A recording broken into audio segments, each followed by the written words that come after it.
Olá pessoal, no vídeo de hoje eu vou ensinar como instalar o CloudStack em um ambiente de Home Lab. Para isso eu vou usar o Ansible, para automatizar o processo de instalação. Mas antes de começarmos a instalar, eu preciso explicar as partes que o CloudStack usa para funcionar. Então eu vou explicar cada componente que o CloudStack utiliza para funcionar corretamente. Bom, a lista de componentes que serão explicadas são Bridge Network, NFS para Primary e Secondary Storage, MySQL, Management Server e Agent Server, e as VLANs quando usar e não usar. Bom, vamos lá. Bom, primeiro componente, Bridge de rede. Um bridge ou ponte de rede é um dispositivo virtual que conecta as interfaces de rede. Pensa assim, ela permite que a sua máquina virtual dentro do CloudStack se comunique diretamente com a rede física, como se fosse computadores físicos conectados ao mesmo switch de rede. E por que usar o bridge, no CloudStack, Primeiro que ele vai dar acesso direto à nossa rede, As VMs vão obter o endereço de IP da mesma rede que nosso host físico. Então isso vai facilitar muito o acesso ao gerenciamento. Também pelo fato da simplicidade, para home labs onde não precisamos de isolamento complexo de rede, bridge é perfeito nesse cenário. E também tem que ser dito sobre a compatibilidade, O CloudStack exige bridges para gerenciar o tráfego de rede das VMs. E também a gente não pode esquecer também da performance, Bem melhor que o NAT, porque ele elimina a camada de tradução de endereços, Então, beleza, bridge explicado, vamos para o próximo componente. Segundo componente é o NFS. NFS significa Network File System, Ele é o protocolo que permite compartilhar diretórios e arquivos entre servidores na mesma rede, Então, por que utilizar NFS no CloudStack? Bom, primeiro que ele vai ter uma centralização, todo o armazenamento fica centralizado e acessível por todos os hosts KVM.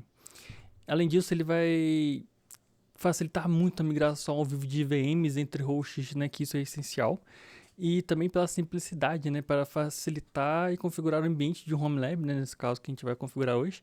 E também o custo zero, não software livre e open source. E falando também do NFS, dentro dele a gente vai separar sobre o Primary Storage e o Secondary Storage, Aqui a gente vai ter que ter uma atenção dobrada porque muita gente se confunde para que serve cada uma delas e seus conceitos, Bom, Primary Storage, que é o armazenamento primário, ele tem a função de armazenar os discos virtuais da VM que estão rodando, é onde ficam os volumes ativos das VMs em execução.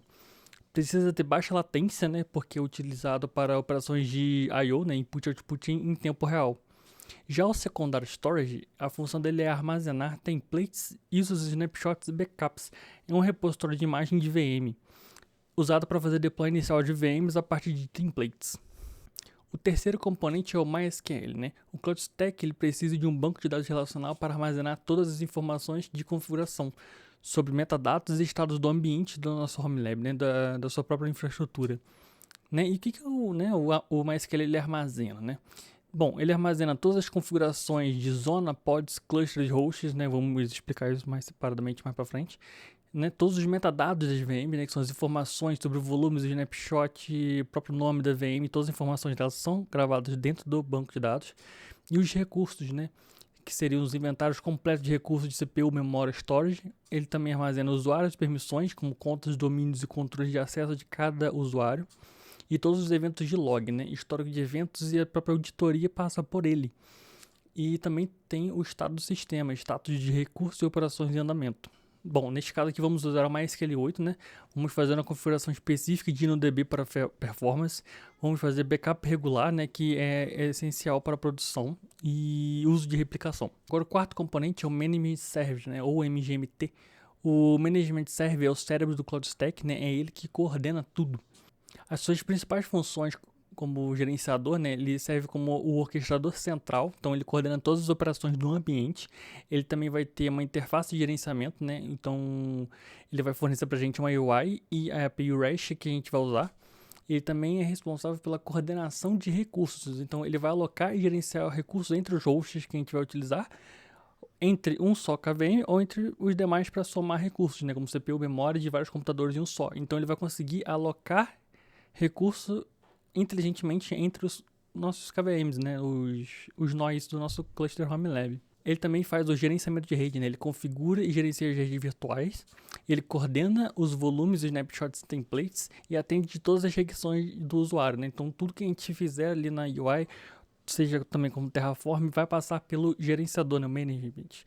Então tudo vai passar pela API REST e ele que vai ser o responsável de toda a nossa infraestrutura, né?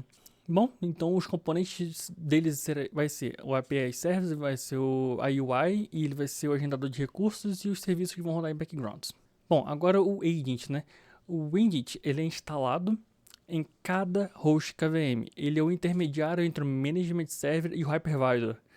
As principais funções do agent é gerenciar o ciclo de vida das VMs, então ele vai dar start, stop, reboot, ele vai dar o destroy, ele vai monitorar recursos de CPU, memória, storage e rede de host, e ele também executa comandos, né? Ele vai receber e executar comandos do host de management. Então, tudo que o management mandar, ele vai fazer. E também ele configura network, né? Ele vai criar e gerenciar as bridges e as VLANs no host, né? Então, agora vamos ver quando, né, usar as VLANs.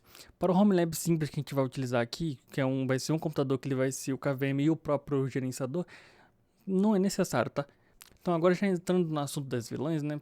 Quando e não usar, nesse caso a gente não vai usar, como a gente acabou de falar. E por que a gente não vai usar? Para Home Lab mais simples, né? Vai ser uma complexidade adicional muito alta. VLANs, elas adicionam configurações que podem ser desnecessárias. Requisitos de hardware, né? A gente vai precisar provavelmente de um switch gerenciável com suporte a 802.1Q para fazer o tagueamento de VLANs. Ele tem um escopo limitado, então um ambiente pequeno não precisa dessa segmentação toda.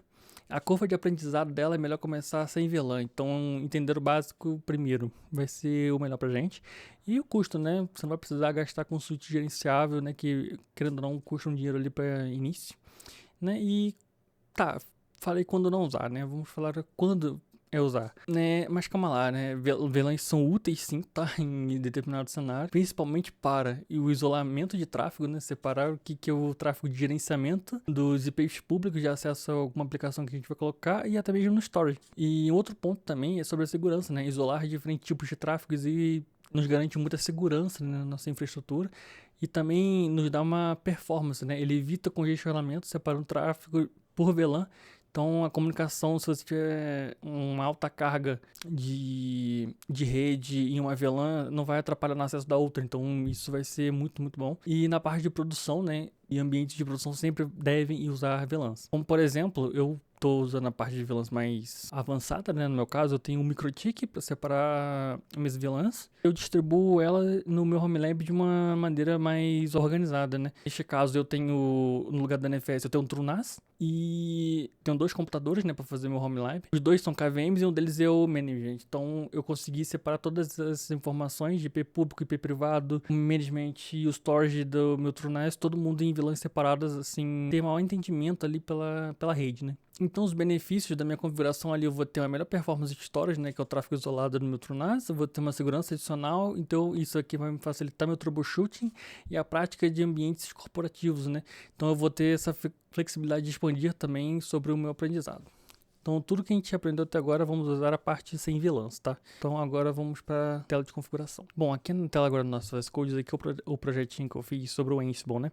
Para a gente fazer a instalação. Bom, a primeira coisa que a gente tem que fazer é ter o IP da máquina que a gente vai utilizar. No meu caso, eu tenho aqui no meu inventário o IP 10.030.251, quer dizer que o IP que eu tenho privado, né, que eu separei o meu Home Lab aqui nessa faixa de IP, porque eu tenho microtik e eu fiz essa subnet para cá.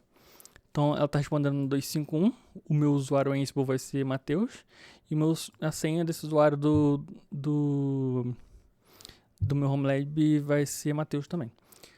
Outra coisa, já com a chave configurada SSH, a gente pode fazer um SSH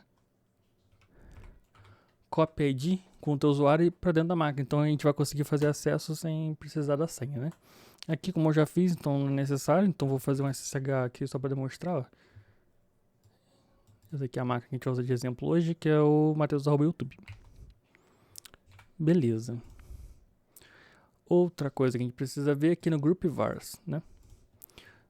Bom, no Group Vars é o que a gente vai precisar mexer, que vai ser o Gateway, que o Gateway da minha rede vai ser o primeiro dispositivo, que no meu caso é o meu microtik, então vou colocar 10.031, e o DNS eu vou colocar o do Google e o 88844. O Primary Storage eu estou colocando /home storage primary para poder pegar todo o armazenamento do disco do nosso servidor. Vamos habilitar o NFS, então a configuração, esse install vagrant pode deixar falso, GitHub runner token falso, porque isso aqui vai ser Vai ser um projetinho mais pra frente. Se vocês gostarem, eu vou explicar. Aqui é a senha do MySQL. Vocês podem colocar a senha que vocês acharem melhor. Eu vou deixar como password. E vamos lá, né? Lembrando que essa configuração do meu Ansible, eu tô rodando meu servidor em um Rock Linux 9. Então, eu já fiz todos os testes nelas rodando no Rock Linux 9, então ela está funcionando. Eu fiz algumas configurações para rodar em Debian, só que eu ainda não fiz os testes completos em Debian. Se você quiser ir testando, eu abro por request e também vai estar à disposição. Vou deixar o link aqui embaixo na descrição. Bom, vamos fazer então esse playbook, né? Que aqui no nosso caso vai ser o CloudStack install YAML. Então, Ansible playbook -i inventory CloudStack install YAML. Vamos dar um enter, essa parte aqui vai demorar um cadinho. Vou dar uma pausa no vídeo e eu já volto. Bom, voltando aqui, pessoal. Terminou de fazer a instalação, né? Vamos agora conferir. Vamos aqui no Google. Vamos botar o IP da nossa máquina e botar 2.8080. Então aqui eu vou dar um refresh. Ó, já temos a tela inicial do CloudStack. O primeiro usuário, né, é admin, e a senha é password. Bom, essa aqui é a cara principal do nosso Apache CloudStack, né? Bom, olha só que interessante, né? Que quando você faz o primeiro login, ele nos leva para essa tela aqui de Hello and Welcome, né? Do Apache CloudStack. Se você rolar aqui um cadinho para baixo, ó, vamos continuar com a instalação, vamos clicar aqui. Ele vai pedir para a gente colocar uma nova senha, né? No meu caso aqui, como teste, eu vou colocar meu nome, só para facilitar. Ó, beleza. E ele vai dar essa telinha pra gente aqui, ó. E quando ele nos traz essa tela aqui nessa troca de senha, né, ele vai nos oferecer duas opções, que é o Basic Setup e o Advanced Setup. Que nesse caso aqui a gente vai dar na Core e o Advanced Basic. Nesse caso aqui a gente vai fazer com Basic, né? Mas vamos dar uma explicadinha rápida aqui, né? Que o Basic Setup é simples, né? Todas as VMs ficam na mesma rede plana, sem isolamento. É bom para começar, mas é bem limitadinho, tá? Já o Advanced Setup é o que a gente vai fazer. Propriamente dito, é a cloud privada de verdade, tá? Então nela a gente vai ter redes isoladas por tenant, cada projeto, departamento tem a sua própria rede. As VLANs elas vão vir automaticamente, vai ter a opção de Security Group ou Firewall, né, nativo. Nesse caso aqui a gente vai usar como Firewall, pode ativar o Security Group, não tem problema. Vamos ter a opção de Load Balancer, VPN, Virtual Router, né, já automático. É como se você estivesse criando uma AWS particular, né? Cada guest network que a gente vai configurar seria que você vai criar uma equivalente a uma rede VPC também na AWS, só que aqui a gente também tem a VPC. O CloudStack ele é muito mais nichado para redes, então você vai ter muito controle da rede, diferente da AWS mais baixo nível. Então isso aqui é muito bom para configurar muitas coisas. Bom, vamos de Advanced, né? Next. Vamos chamá-la aqui agora nessa zona details, né? Bom, chamar ela aqui de HomeLab Zone. O DNS a gente pode colocar o do Google 888. Interno da SS a gente pode botar o hypervisor vai ser KVM, né, que vai ser um host físico. Ele já cria pra gente um guest CDR de redes isoladas na 10.1.0.24, pode deixar, para manter, não tem problema. Next. Aqui é onde ele faz os métodos de isolamento por LAN, VLAN, né, que no caso que eu comentei que seria a parte de IP público, gerenciamento, os guests, e aqui a gente vai habilitar o storage, né? Então vamos de next. Agora a gente vai configurar o tráfego público, né? Só que antes da gente chegar aqui, eu tenho que explicar uma coisa antes, né? Já que a gente está criando uma zona. A zona, né? O que é a zona? É a maior unidade organizacional do CloudStack. Pensa na zona como se fossem as regions na AWS, como a Exist 1, os West 2, né? É o data center completo, uma localização geográfica, né? A hierarquia da zona, né? Que o nosso data center funciona como pod, que são os hackers de servidores. Temos os clusters, que são os grupos de hosts com o mesmo hypervisor. Então a gente pode ter diversos hypervisors com clusters diferentes, né? Então nesse caso aqui a gente pode usar como KVM, até mesmo a gente pode configurar um outro host, né, com outro servidor com o Proxmox, e quem vai gerenciar vai ser o Apache CloudStack. Tem como fazer isso também. E a próxima da hierarquia são os hosts, né, que são os hosts físicos, no caso que a gente vai usar, e as VMs. Então essa é a ordem. E eu estou usando o DNS público do Google, né? Mas em produção você usaria seus próprios servidores de DNS, o Hypervisor é KVM, open source, performático, e é o que eu uso, né? Agora aqui nessa parte de tráfego público vamos configurar. Aqui a gente vai configurar, né, que são os IPs públicos que a gente vai adquirir para nossas VM. Nesse caso aqui o meu gateway é o 10.031. A minha máscara é 255.255.255.0. Nesse caso aqui, como a gente não está usando VLAN, né, a gente vai deixar em branco. Aqui no meu Start IP, o range IP que a gente vai colocar, vou colocar ali entre a faixa de 110 e 140, então vou colocar 10.030, 110 até 140, então vou copiar aqui. Add, next. Agora vamos configurar o pod, eu vou chamar ele de pod 1. O gateway vai ser o mesmo, 10.031. A máscara de rede vai ser também a mesma, 255.255.250. Aqui o range de IP vai ser na faixa de 200 a 210.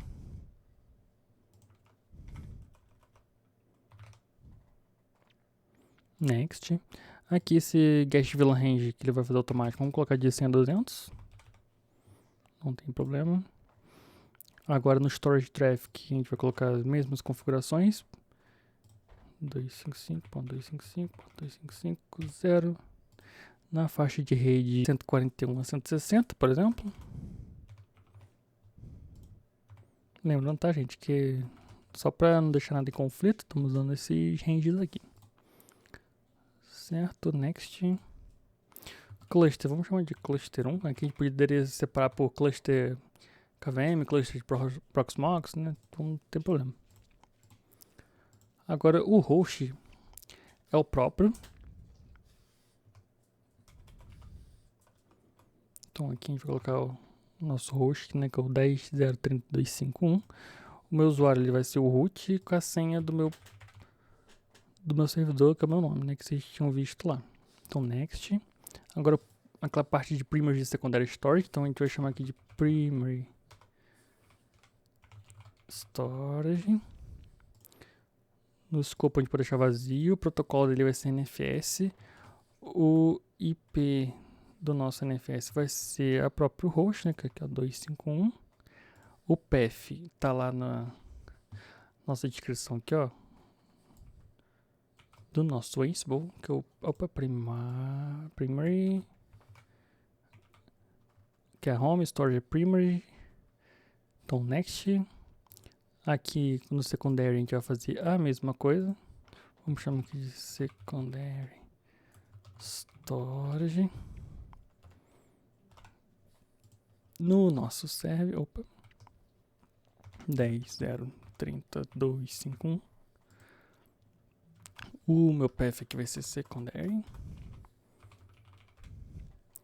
Next. E agora a gente vai dar um launch na zona, né? Vamos habilitar ela com todas as configurações que a gente fez. Aqui vai demorar um cadinho, então vamos aguardar finalizar. Bom, voltando aqui, ó, ele já fez a criação de zona completa, então aqui a gente vai dar um enable nela. Success, tá habilitando. Aqui ele vai dar algumas opções para a gente registrar algum template, né? Vamos selecionar aqui o Ubuntu 24, só por ter mesmo. Vamos aqui, ó, registra template e um Done. Beleza, essa aqui é a nossa dashboard inicial, ó. Pode ver que a gente já tem um pod, um cluster, um host. Não tem nenhum host em alerta, né? Que esse aqui seria os KVMs. E System VMs, Primary Storage. Então vamos clicar aqui em System VMs só para ver se eles ainda estão iniciando. Muito importante que assim que acabar de habilitar a zona, tem que verificar essas System VMs, que elas controlam basicamente o nosso Cloud Stack inteiro. Então aqui a gente vai acabar esperando só elas ficarem prontas, né? Ó, running. Perfeito, rapidinho. E essa aqui é basicamente a cloud que a gente tem. Só que eu vou mostrar algo para vocês. Tipo assim, este computador que eu estou usando como servidor, ele tem 8 CPUs disponíveis, 2 em uso. Então aqui eu posso configurar algo um pouquinho mais avançado, né? Eu poderia fazer aqui um cluster Kubernetes, né? Que eu vou autogerenciado pelo CloudStack. Eu vou ensinar isso aqui rapidinho, só para ver que isso aqui tudo está funcionando. Só que se você tiver uma máquina mais simples, é bom vocês configurar ali um kubespray. Então, o que eu posso fazer aqui? Vamos lá, vamos vir aqui em configuração, né? Global Settings primeiro. E vamos procurar aqui, ó, local host. Por quê? Todas as configurações dela aqui estão como localhost. Então, o que a gente vai precisar fazer primeiro é que esse aqui, ó, esse endpoint URL, vamos trocar ele pelo IP da nossa máquina, que é 10.0.30.251, que é o client IP. Então, beleza, apply nele, já funcionando ali. Vamos fazer agora uma segunda configuraçãozinha aqui rápida, que é os serviços que são oferecidos, né? Que nesse caso aqui são as ofertas de computação, equivalente a AWS EC2, T2 Micro, essas coisas. E a configuração que o autogerenciado do Kubernetes aqui do CloudStack usa, ele precisa de uma configuraçãozinha a mais. Vamos chamar essa oferta aqui de K8S, que ela pede 2 CPU e, se não me engano, é 2048 e 2048 de memória. Isso é isso, a gente vai dar um OK. Ó, K8S, o nome da oferta. Antes disso aqui, agora a gente vai fazer o seguinte, ó, vamos em imagens. Aqui nas imagens a gente vai ter Kubernetes ISO. Ó, não tem um botãozinho aqui que era pra ter, porque a gente ainda não fez o relogin. Vamos dar um logout. Vamos usar o admin, a senha nova que a gente tinha trocado aqui, no meu caso é o meu nome, né, Matheus. Beleza, vamos aqui de novo aqui em Kubernetes ISO e agora já tem esse botão de adicionar a versão do Kubernetes. Vamos clicar aqui. A versão semântica que a gente vai usar, vamos usar esse site aqui, ó, que é o Download CloudStack.org, que já são as imagens prontas. A gente vai usar essa 1.33 da Calico. Vamos vir aqui, ó, copiar o endereço dela. Vamos voltar para o nosso dashboard. Vamos chamar ela de 1.331. É isso? 1.33.1, certo? Vamos chamar ela de... Tá, vamos chamar ela de 1.33.1, não tem problema não. Opa, 1.33.1. E a URL de onde ela vai baixar. Então aqui ela pede obrigatoriamente o mínimo de CPU. Eu não tinha reparado isso aqui antes, mas eu acho que eu posso configurar aqui por menos. Se ela funciona aqui por menos, depois eu posso fazer um teste, tá? Isso aqui não tem problema. Vamos dar um OK.